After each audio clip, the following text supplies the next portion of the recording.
Good wingman. Okay, this is the June 9th meeting of the East Long Meadow Board of Assessors. I'm Bill Johnson, the chairman. We have Marty Gredgen and Christine Saulnier and Diane Bishop. The meeting, no one is recording this meeting except the LCAT camera, and we have one recording device for use for our minutes. Okay, the first thing on the agenda is to review the minutes from the previous meeting on May 19th. Mr. Chairman, I've read both the open session minutes and the executive session minutes for that date and found them to be in order as to content and presentation, and I move that they be approved as presented. Second that. All in favor? Aye. Okay, the next thing we have to do is review and sign a 2005 motor vehicle and trailer excise recommitment warrant. Amounts about $68. That's this one. Yes.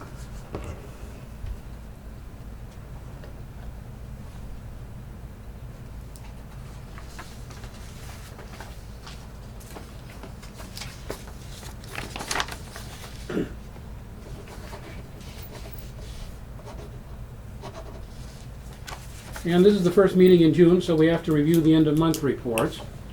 We have motor vehicle and excise abatements as follows. From fiscal 2013, $35. For 2014, $95. And in 2015, the amount of $4,861 with a grand total of $491.98.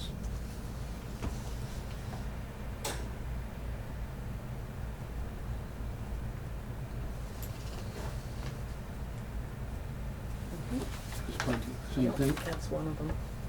You're all set. You can pass that one on. Okay. And then there's the fiscal 2015 real estate abatement and exemption report as follows. Abatement in the amount of $19,715.08 and real estate exemptions in the amount of $2,100, and the CPA abate exempt in the amount of $218.15 for a total of $21,528.23.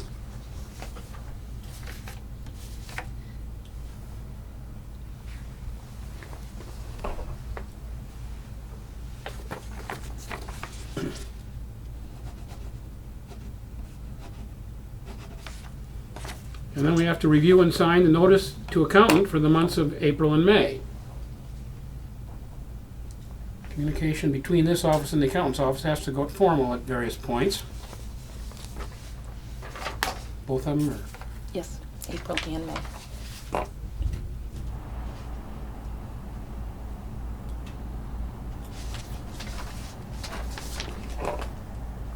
The computer's on now. Good. When in doubt, restart.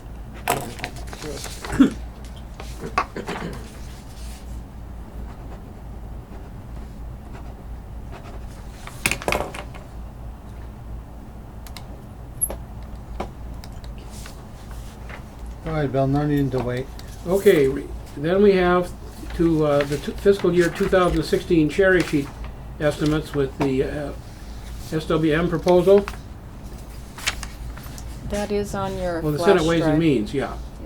That is on your computer. Unfortunately, I lost mine, so I don't know what page it is on. On page 6. Well, Senate Ways and Means, Bill, that wouldn't be final yet, would it? They has to go to conference committee? Oh yeah, there are lots of things Yeah. that can happen. Essentially, it's up a bit. It's up a small amount. It's up a small amount in the local aid we would receive, but it's also up by like $70,000 in charges, so it's netting Ooh. out. Negates. So it's essentially a level funding proposal.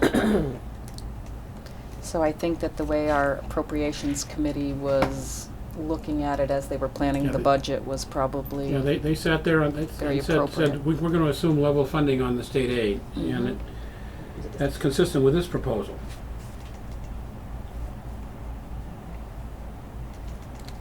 Review the fiscal year 2016 telephone and review and sign the revised fiscal year 15 MDM1 report. As the board may recall, at the last meeting, you signed off on 2 additional exemptions in executive session. Right. So we did have to just revise the very first copy, the MDM, to include those 2 exemptions for reimbursement. Right. These are, okay, so the state reimburses us for some of the exemption costs and this, Yes, it does. but we have to file these formal reports with the state. Yep. And if we make another exemption, we have to redo the form. Our exemption period is over for fiscal 2015, so we can comfortably submit that into the state, and that is the final. Give me a little room here, please. I'm locked in. I wasn't trying to crouch, Marty. Maybe you should go at the end and face Diane. Okay, the next thing we have is the fiscal year 2016 telephone and telegraph valuations and new growth associated with them. The values on the telephone and telegraph are done centrally by the DOR, That's correct. Yep. and so they send us this notice from the DOR to the Board of Assessors, giving the valuations which are to be used for this property. Correct. That was done in 1989 when I started on the board, and it's still being done. Oh, dear. Very little new growth for fiscal 16, and both the 2 505 telephone and telegraph, they did decrease. One of them decreased by $500,000, but if you had the opportunity to read the letter from DOR, that was due to retiring a lot of their assets, so there was that decrease. You know, the assets just wore out, and they took them out of town.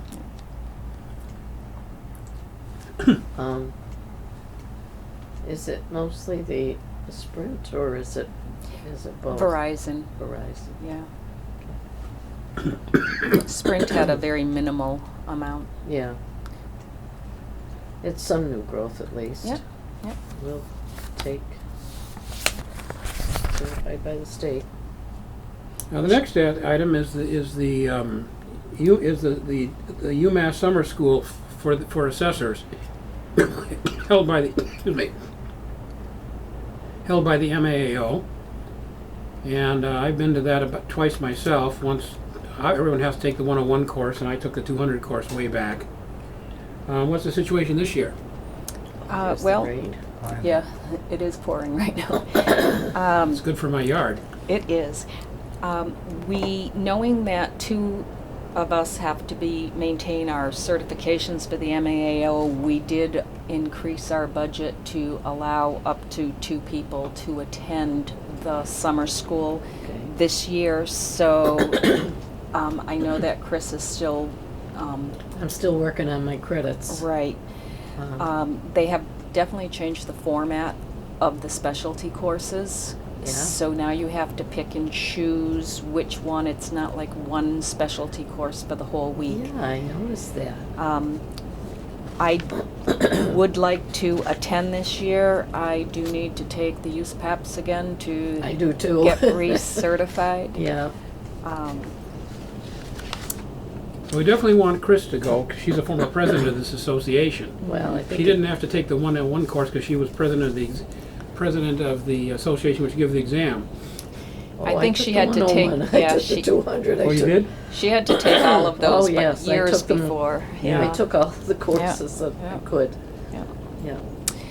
So Yeah. I'm going to make an assumption that possibly Chris will be attending some of the courses in order to maintain her certification. Yes, I'll see, once I'm past the, education courses at the conference, then I'll be able to tally what I have for credits, and I can let you know whether I'm going for the full week or if I'm going only for certain courses. Sure. So as soon as I get back, I'll let you know. Okay. I can't submit anything until after July 1. Well, that's right, too, it's coming out of the new Anyway, so, budget. yes. And there's no budget for either of us. Well, I do not have to attend every day. If somebody wants to attend, we can certainly share a day here and there.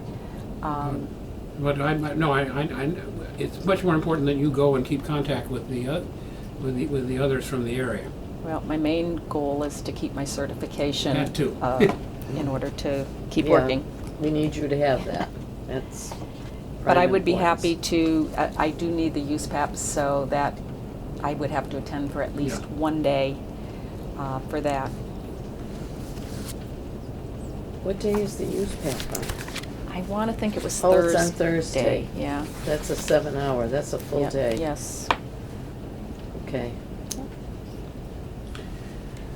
The next item is our correspondence. We have a letter from our contractor that handles the Already. our computer system and website. What's that? Those are all the correspondence. I'm on. Oh, I'm sorry, I didn't Yeah. realize that.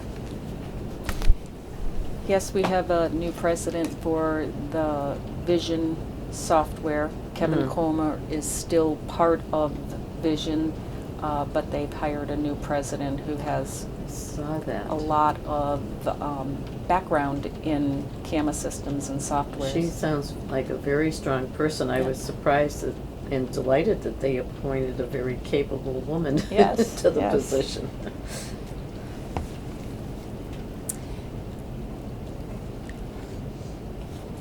And then the rest of them, you have on your computer. I just passed my folder over, so I don't, Need it back?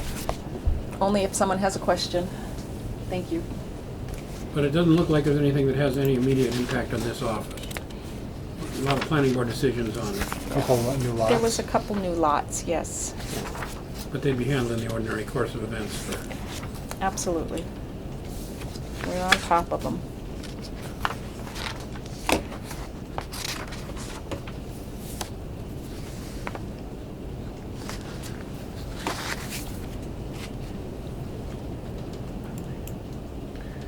Sounds like it's a good time to be inside. I left my windows open. Oh, you did No. not. Well, I guess I won't have to water the lawn when I get home. No, No. I think you'll be good. I'm good with the planning board decisions. Okay, the next thing, now comes the time for the executive session. We have issues involving farm taxes and vehicles. There's a valuation issue which is on a particular property, and we have abatements to deal with. So I move that we go into executive session for these purposes. We need a roll call vote. I'll second the motion, Mhm. and we're not returning, correct? We're not Yes. returning to well, we will be returning at 5 o'clock. Right. Okay. We will be returning to open session at 5 o'clock, when we will be visited by the Charter Commission. I'll second that. Okay, we need a roll call vote on this. Mrs. Saulnier? Yes. Mr. Grudgeon? Yes. Mr. Johnston? Yes. Ready. Are we One- ready? Okay, this is one angle. this is the resumption of the June 9th meeting of the East Long Meadow Board of Assessors. We have with us members of the Charter Commission, George Kingston, Don Starks, Russ Denver, and Eric Madison. Now your commission wants to know what's working and what isn't working. Correct, and we need to open our meeting, so I officially call our meeting, and we've already got the introductions, and I will ask my own question, or answer my own question. I am officially digitally recording this meeting as well. So you're correct. We Yes. are here with our listening ears on, and we're doing our fact-finding right now, and you are the first board that we are invited to. Great. And thank you for having us. Now we have on this board Chris Saulnier, former full-time assessor at Montague, temporary assessor at Springfield and East Hampton, and a member of the Board of Assessors here, and former president of the Massachusetts Association of Assessing Officers, which gives our qualification exam. Okay, Basically, I've got 3 basic questions. Okay. Feel free to expound on them however you want and answer. And then I'll open up to my board, who always has some really good insights and questions as well. The first one is, under the current form of government, what works well for you and what advantages are there currently? Mr. Johnson asked me to respond to some of these questions, so I'll go ahead and do that. Right now, we feel our board is very functional. We have 3 seasoned people in real estate knowledge, and we have an excellent director of assessing that we hired, and made sure that the credentials were there, that the experience was there, and so forth. I feel, and we've discussed it just briefly, that appointed assessors sometimes do the bidding of the appointed authority rather than thinking of the town as a whole, with the knowledge that they are elected and they respond to the electorate. That said, appointed officials, as in Longmeadow, they have, and they every every year a new one is appointed to the board. However, their assistant assessor is appointed by the finance director and works under the finance director. Here, we make the decisions on abatements, exemptions, and so forth. And we are also policy makers for the department. Diane does pretty much all the legwork. She does all the research, she does all the data entry, she governs the staff. If there's a problem with staff, she comes to us, and we refer to town policy in resolving those issues. So, for the most part, we're pretty functional here. The only time we've had problems is, I'll be very frank, is when we've had interference from other boards who think that we're under their authority. Elected assessors are under Chapter 59 of the law, and they're autonomous. So no one can tell us how to handle an abatement, or what value to put on an industrial property, or to give an abatement to a favorite uncle or something. We're not subject to that. We make our decisions according to the law and according to what's best for the community. You've answered my second question, which was, what impediment do you find? Is that the only one you found, pretty much, or do you have any other? Yeah, I think, I'm a real advocate for the assessor's office, because this is where the local money starts. If we don't do our job well, the town loses money. We're in charge of the real estate tax, we're in charge of the personal property tax, we're in charge of the motor vehicle excise tax. So the bulk of your money, notwithstanding state aid, is generated from this office. And if we don't do it well, the town suffers. Yeah, we've had some communication issues with selectmen in the past. That would be the only impediment. Yeah, and the problems we've had with the selectmen are, they can be a problem, are much less severe than we've seen in some other jurisdictions. Yeah. They're minor. I think how can I say this diplomatically? It matters a great deal who the town fathers are and how well grounded they are in state law, in business management, in personnel affairs. And sometimes they're a very cohesive team and it works well for the community. At other times, the lack of experience is very obvious. And so if you're going to rely on a town administrator, you might, a town manager with stronger authority might be well placed. So can I just kind of reverse it? Mm-hmm. So I take you 3 out of the equation. Mm-hmm. And Tom, Dick, and Harry, with no assessing experience, gets elected. Yeah. So then what happens? They have, first of all assessors have to take, they have to Sorry. take a course. Yeah. But as with Diane and I, Bill also has taken several courses. Marty's taken the initial course where the Department of Revenue certifies. Don't include anybody here. Okay, Tom, Dick, and Harry. No You'd have assessing chaos. experience, no real estate. That would be chaos, and But- everything would go on Chaos. back to the director, everything. yeah, you'd have chaos. But are there fiduciary responsibilities built into the state statute that override, or that control boards of They assessors? do, but Just a for question. for anybody new that comes in, they really need probably a year and a half to come up to speed, to know what needs to be done, to know what forms need to be filed when. I mean, Diane knows that. But say you get a new director in here who doesn't know that, and we're supposed to oversee that work. And if I don't know what's supposed to be done, who's gonna know? So the only legal requirement Mm-hmm, after someone gets elected is they have to go and take a class and pass the class? yeah, Or they can't serve? that's right. If And you then- don't take it within 2 years of election. And so who oversees that? Department of Revenue, Okay, yeah, okay. yeah. Okay. I'm in a circumstance now where someone has been elected and has gotten a very gentle reminder from the state, Okay. you will not be able to continue after such and such a date if you don't complete this course. So other than that, there is no legal requirement now on who No. can get elected as an assessor? No, Right. Okay. no, When I got on in '89, I replaced Terry Nelson, who was when he was going off to be president of SIS Bank. And it took me probably about a year and a half to be much used to Fred Stevens and Ken Goddard at that time. Yeah, we're the only local officials that have to take a course and be certified.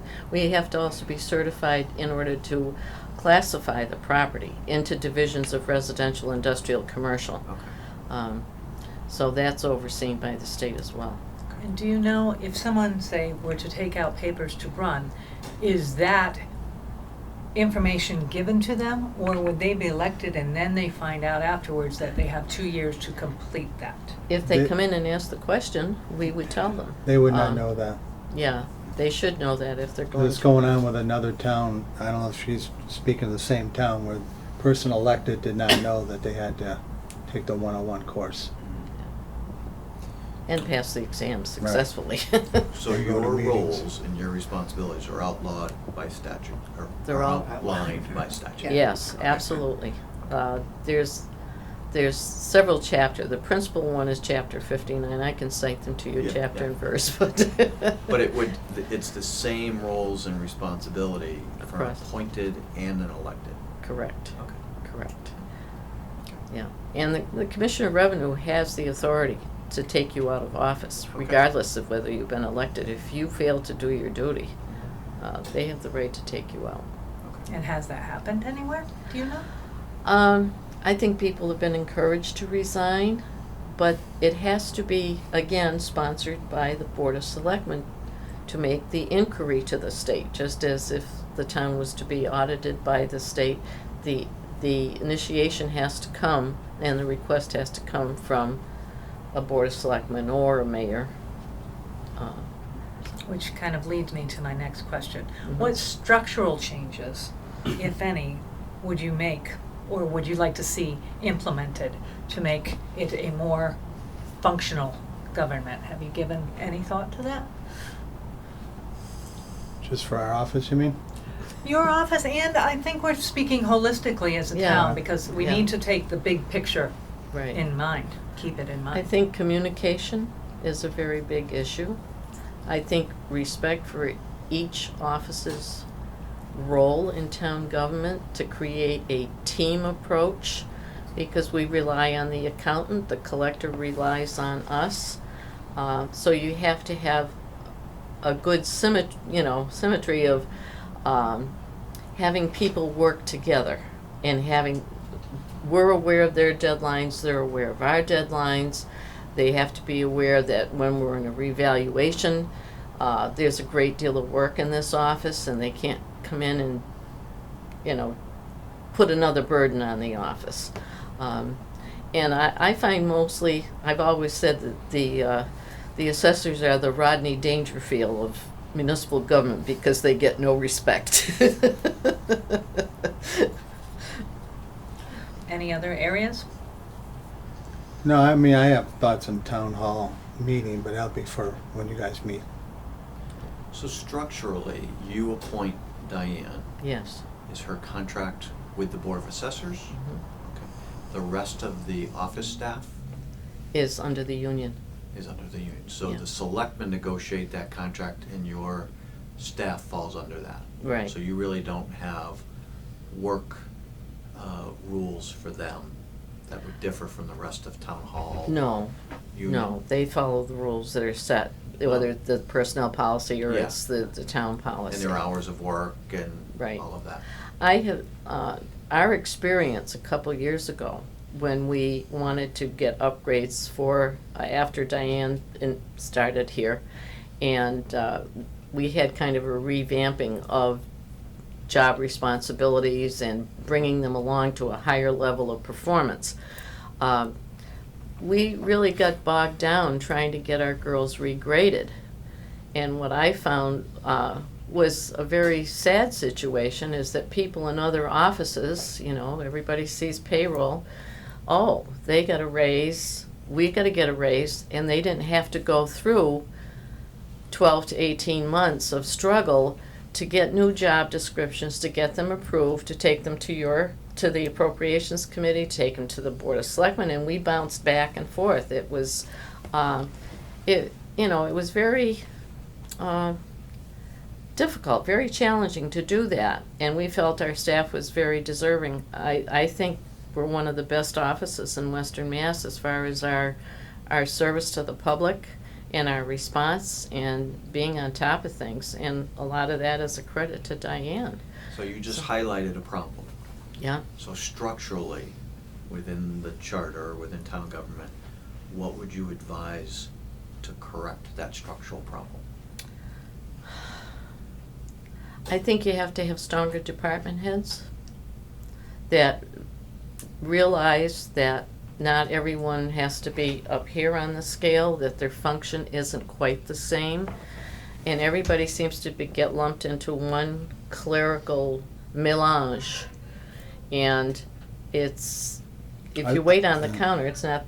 I think it's a union issue myself, you know, because you have, you know, experience, tenure difference, and they got to be brought up the same grade, right? You know, within a 2, 3, 4 year period.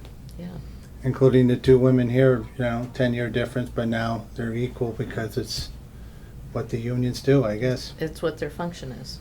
And who wrote the new job descriptions? Who did that fall to, and how did that get Diane did it, and I researched? think she had some help with that interim person that was here, Diane? Yes, we had a temporary human resource person. Yeah. Who we had to go through, there was a guideline that the town used years ago, and we had to follow that guideline, and she had to weigh the responsibility and what type of seriousness, if they didn't perform that certain job, how would it affect the town and financially or lawsuit-wise or what have you. And it took quite a bit, and she had me basically had to rewrite both job descriptions from start to finish. Yeah. About how long did that It took take? us about 18 months. And the thing is, and other people saw the salaries and wanted the same thing, and they didn't have to go through that. There's a lack of fairness, there's a lack of parity there. So this board has, from time to time, had to go to town meeting and present, and so what's your feeling about how your department interacts with town meeting? Do you see the continued need for town meeting versus maybe just a mayor and town council? I mean, just because we're looking at all different Certainly, things. certainly. So what's your feeling about continuation of a town meeting process? Well, town meeting is the legislative body, and I think people in this town are pretty much ingrained, they don't want it to be gone. They feel that's their voice. However, it has its advantages and it has its disadvantages. Its disadvantages is if a certain group of people want money spent a certain way. We saw that couple of years ago where our free cash was kind of robbed. And we ended up with some new facilities that not necessarily serves all the town. So if a group gets in there and wants to spend the town money, they can do that with either a town manager structuring the budget and bringing in, having a subcommittee that is a finance committee. I think you'd probably okay and still go to town meeting and not be usurped. I feel very bad when I see the recommendations of the finance committee usurped at town meeting, because having served on that committee, I know how long it takes to get a budget and get the guidelines and work through it and try to do in your best judgment what needs to be done for the town. I'm a little leery of a mayor form of government stepping right up to that. That's my opinion. Simply because it would have to be someone who's a taxpayer in town. And I personally can't think of any good candidates that would want to go in and cut the cloth of being a new mayor in town. There was one suggestion at the hearing that I thought was very good, and it was town manager and council members, not a board of selectmen, but council members, one from each precinct, which would make 4 people. But you should have if you were going to go that route, you should have another at-large member, because you need an uneven member in order to have a vote. So that sounds like, to my personally, I'm not speaking as an assessor now, I think that's a good direction to go in. The first town manager in many towns, my recollection is 20 years ago, boy, they have a hard time.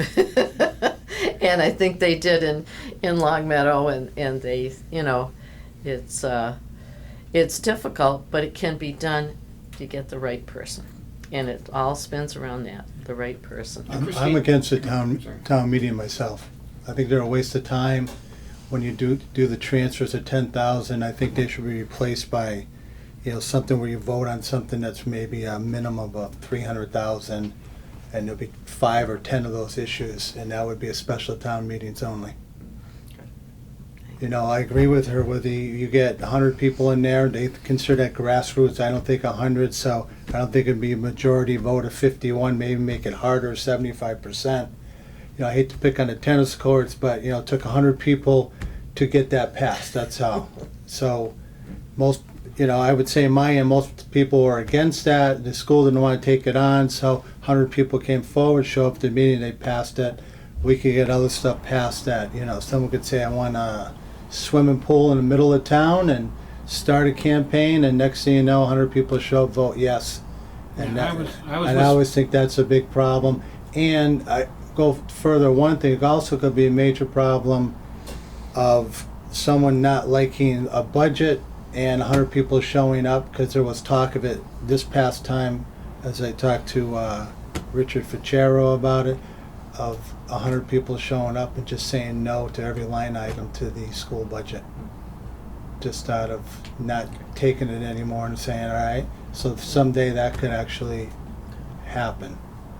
You Say old no. enough to remember the old spot zoning committee? I was on that in '86 and '87, and that '86 town meeting was quite an experience.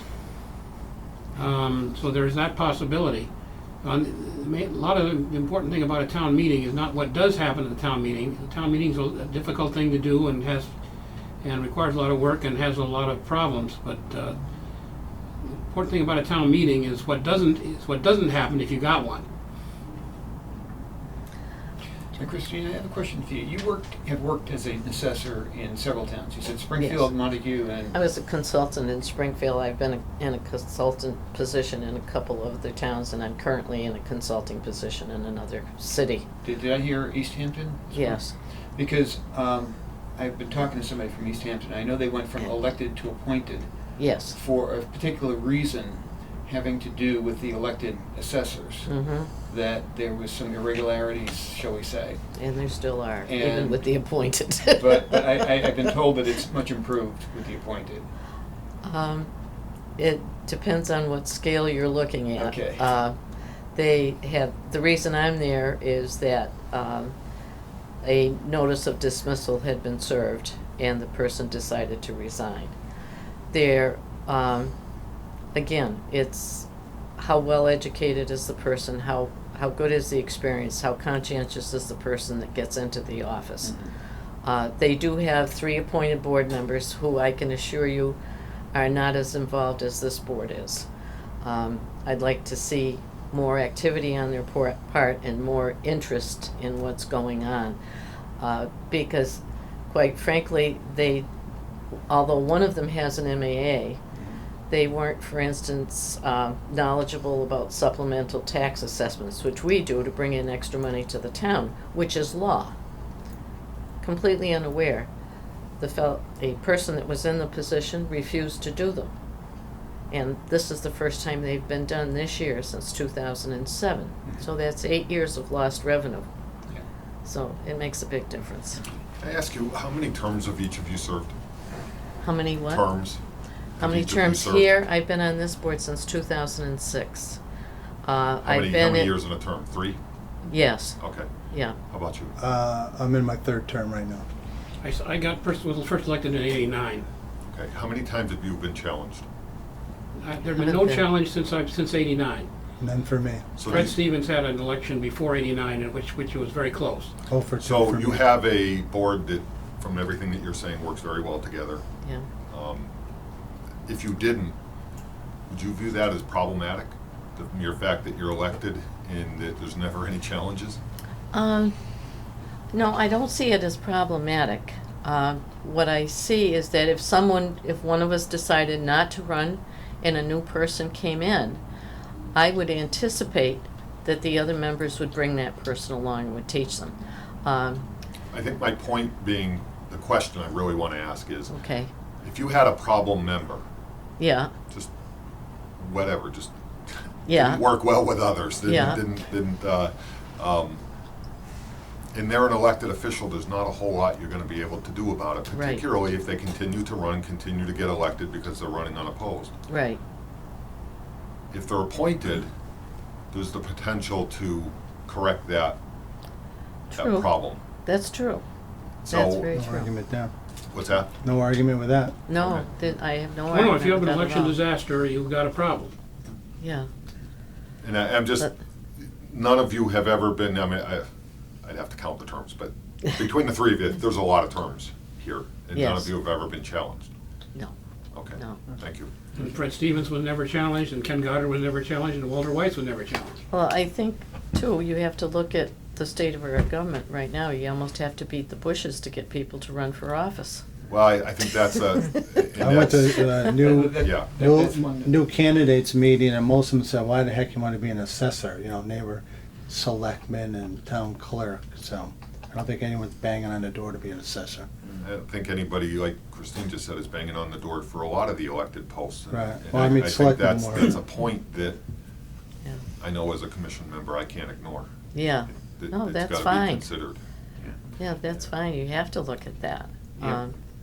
Echoing that, nobody, I think I was the last one who had a contested planning board election, and that was Really? 7 years ago, okay? Ah. And that was because it was a vacancy, and 2 of us decided to pull papers at the same time. We're both on the board now. Okay, But, you know, my impression, just to throw something out there, is that a lot of the boards that are elected are actually self-appointed, if you will. Because there's only one person decides or is recruited Mhm. by the board to run. yes, True. Because, you know, if somebody were to leave, I would expect the other 2 members to be looking around, who's got real estate experience, who got accounting experience, who can we work with? Yeah. Mhm. Can we get them to pull papers? yeah, Yeah, it's true. yeah, You know, so. yeah. Definitely think true that's when a- Fred Stevens So- recruited me. That's a So that would self-appointed hold the same nominating if they were committee. if they were appointed. You'd probably say, "Hey, you guys know someone." It would kind of work the same way. I've seen that happen on conservation, which is appointed, because Yeah. I've had to go out and recruit. Right. Well, I think in the past, it was past practice for this board as well, Yeah. to bring someone in, have them attend a couple of meetings and say, you know, why don't you come on board and run? And it was kind of a closed thing, and then I ran. So, Christine, The when first you- woman. When you started, you made a statement and I don't remember the exact words you used, so I'm gonna kind of paraphrase, but it was something to the effect of when you started out that we don't have to respond to a single person. And I don't know that I used your words verbatim. Yeah. I'm looking for how you meant that, I in mean terms it, of. I mean it in all, we don't work, we work with other boards. We do not work for other boards. I guess that's the point I was trying to make. And the fact that we're elected, we're very conscious of the fact that we work for the taxpayers in the town.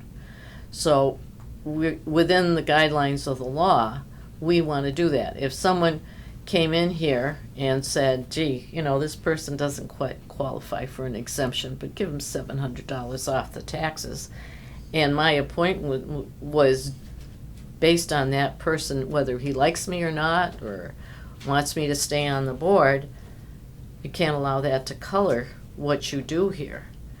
And anybody who's not fully aware of the ramifications of the law or the construct of the law might be tempted to do another person's bidding. That's all I'm suggesting to you.